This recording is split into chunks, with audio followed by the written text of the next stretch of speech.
عند دفن سيدة النساء فاطمة عليه السلام: السلام عليك يا رسول الله عني وعن ابنتك النازلة في جوارك والسريعة اللحاق بك.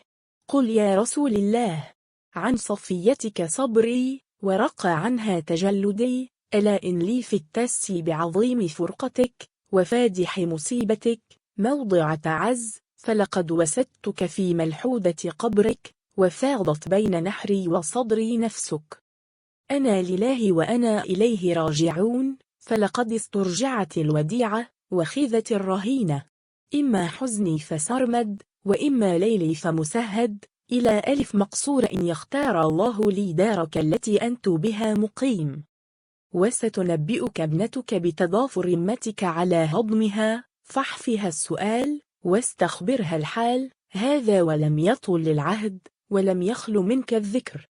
والسلام عليكما سلام مودع، لا قال ولا سئم، فإن انصرف فلا عن ملاله، وإن اقم فلا عن سوء ظن بما وعد الله الصابرين.